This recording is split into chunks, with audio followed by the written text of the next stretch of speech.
नमस्कार किसान भाइयों, आज के इस वीडियो में हम बात करने वाले हैं लहसुन की फसल के बारे में। ज़्यादातर किसान भाइयों के लहसुन की फसल अभी 100 दिन 90-95 दिन या 100 दिन के आसपास की हो चुकी हैं।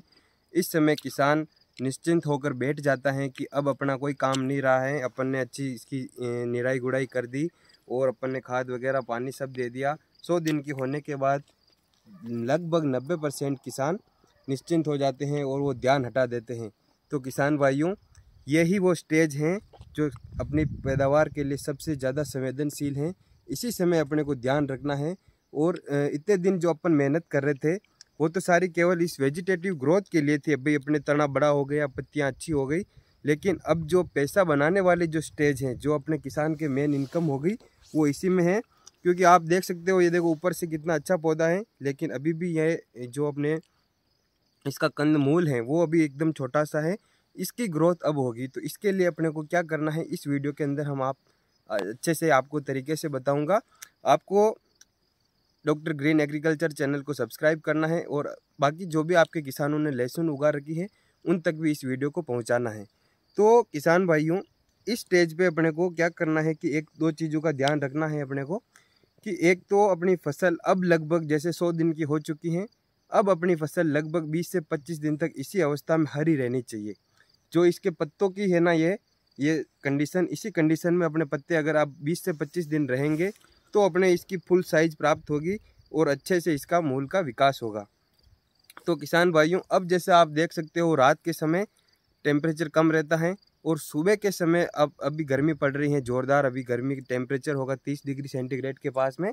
तो इस मौसम के टेम्परेचर में बदलाव के कारण बीमारियां पैदा होती हैं और कीट पैदा होती हैं। तो सबसे ज़्यादा दो चीज़ें नुकसान करती हैं। पहला है थ्रिप्स नाम का कीट आता है, एक थ्रिप्स सबसे ज़्यादा नुकसान करता है, और दूसरी बीमारी रहती है झुलसा। हम दोनों के बारे में और दोनों से किस प्रकार से बचें, इन दोनों डिटेल के लिए अपन बात करेंगे।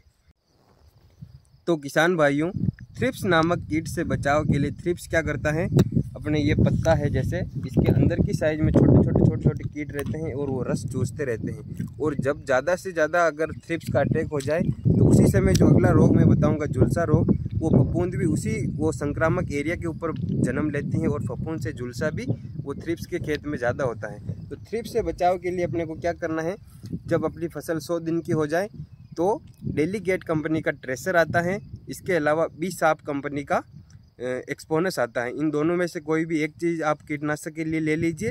तो मैं अपने को टाटा मानिक कंपनी का एसिटामेप्रिड भी ऐड करना है। उसके स्प्रे से आपके फसल 99 क्या 101% आपके एक भी थ्रिप्स नहीं बचेगा। मैं आपको ये चीज़ जो बता रहा हूँ दवाई, ये भारत की सबसे बेस्ट दवाई है थ्रिप्स के लिए। और किसान भाइयों, अब मैं दूसरी चीज़ के बारे में बात कर रहा हूँ, झुलसा रोग। झुलसा रोग थ्रिप्स, जिस खेत में अगर अपने थ्रिप्स हो रही है तो उस खेत के अंदर झुलसा रोग की संभावना बढ़ जाती है। अब मैं आपको झुलसा का अभी एक छोटा सा उदाहरण बता रहा हूँ। ये पत्तियाँ देखो, आप आगे से झुलस रही हैं। खेत के ऊपर भी आप देखो, सारे लगभग पौधों की पत्तियाँ ऊपर से झुलस रही हैं। तो ये कोई बीमारी की स्टेज नहीं है, अभी कोई नॉर्मल चीज़ है, अभी इसमें बीमारी आई नहीं है झुलसा। लेकिन अगर समय से स्प्रे नहीं किया गया तो अपने को नुकसान उठाना पड़ सकता है। तो झुलसा रोग से बचाव के लिए सबसे बढ़िया जो कंटेंट आता है वो बायर कंपनी का फोलिक्यूर आता है, जिसका केमिकल कंटेंट है टेबुकोनाजोल। इसके साथ ही एक कस्टोडिया आता है, वो अपने को इस्तेमाल करना है, जो एडामा कंपनी का कस्टोडिया आता है। उन दोनों को मिक्स करके अपने को स्प्रे करना है। तो किसान भाइयों, ये अपन ने बात कर ली जो बीमारियां और कीट लगते हैं ये नुकसान करने वाले, इनका नियंत्रण कैसे किया जाए। तो ये आप अगर अप्लाई करोगे तो आपकी फसल बीमारियों से बच जाएगी। अब अपने को इस एंगल से अपन निश्चिंत हो सकते हैं। तो किसान भाइयों, इस स्टेज के ऊपर अपने जो भी अपने इस तने में और पत्तियों में जो एनर्जी सेव हो रखी है वो अपने कंद में आने की ये अवस्था है। इसी समय अपना कंद विकसित होता है। तो इसको अपने को बढ़ाने के लिए अपने को ये क्या है कि जड़ से पैदा होने वाली फसल है, इसके सारा जो अपने को इकोनॉमिक पार्ट होगा वो सारा जड़ में ही होगा, कंद में ही होगा। तो इसको अपने को विकसित करना है।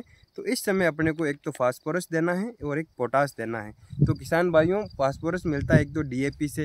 अपन डीएपी तो इस अवस्था में छिड़क नहीं सकते, क्योंकि अगर डीएपी छिड़केंगे तो वो अपने को वो DAP से फास्फोरस मिलने में लगभग 20 से 30 दिन लगते हैं, क्योंकि वो स्लो रिलीजिंग फर्टिलाइज़र हैं। तो तब तक अपना सारा एक खेल बिगड़ जाएगा। जो अपना ये समय है लगभग 20 से 30 दिन का, इसी समय अपनी की कितनी अपनी इनकम होगी वो इसी पे डिपेंड करेगी। तो अपने को NPK 05234 लाना है और उसको 3 से लेके 4 किलोग्राम प्रति एकड़ अपने को स्प्रे करना है। इसके अलावा पोटास अपने को देना है। पोटास एक तो अपन ने 05234 NPK छिड़का, उससे 34% मिल गया। इसके अलावा एक सरदार कंपनी का 0050 ग्रेड का पोटास आता है, वो अपने को लाना है और 3 से लेके 4 किलोग्राम प्रति एकड़ के हिसाब से अपने को वो देना है। और वो किस प्रकार से दोगे आप, वो दानेदार आता है, उसका अपने को स्प्रे कर देना है खेत के अंदर और फिर अपने को फ्लड इरिगेशन करनी है, ताकि ये क्या की है फटाफट अपने को WSF आता है, वाटर सोल्यूबल फर्टिलाइज़र, जैसे अपन सिंचाई करेंगे वो अपनी फसल को मिलना शुरू हो जाएगा। तो किसान भाइयों, अपने बीमारी से बचा ली फसल को और अपने को उसको फास्फोरस और पोटास भी दे दिया। अब आपकी फसल को अच्छी पैदावार देने से कोई नहीं रोक सकता। अब किसान भाइयों, आप देख सकते हो कि बहुत सारे खेतों में क्या होता है कि एंड स्टेज तक भी पत्तियाँ बढ़ती रहती हैं 2-2, 3-3 फीट तक फसल की हाइट बढ़ जाती हैं और किसान अगर इसको उखाड़ के देखता है तो कंद वो बिल्कुल छोटा का छोटा ही रह जाता है। तो ये इससे बचने के लिए अपने को एक PGR आता है, प्लांट ग्रोथ रेगुलेटर, उसका भी इस्तेमाल अपन ये जो 100 दिन की फसल के ऊपर अपन 05234 NPK का स्प्रे करते हैं, उसी समय उसी के अंदर अपने को PGR भी ऐड कर देना है। तो PGR किसान भाइयों, एक तो अलग अलग PGR आते हैं, बहुत सारे आते हैं। लहसुन की फसल के लिए सबसे बेस्ट जो PGR आते हैं वो एक तो बहुत ही फेमस है, टाबोली नाम से आता है। उसका कंटेंट बहुत बढ़िया रहता है लहसुन की फसल के लिए, अपने को जितनी ग्रोथ चाहिए उतनी ग्रोथ मिलेगी। इसके अलावा एक सिजेंटा का कल्टार आता है, वो भी बेस्ट है। तो लहसुन प्याज जैसी फसलों के लिए आप इन्हीं का इस्तेमाल करें।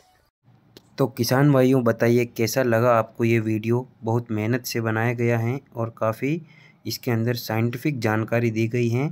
इस वीडियो को अधिक से अधिक किसानों तक पहुंचाएं। धन्यवाद।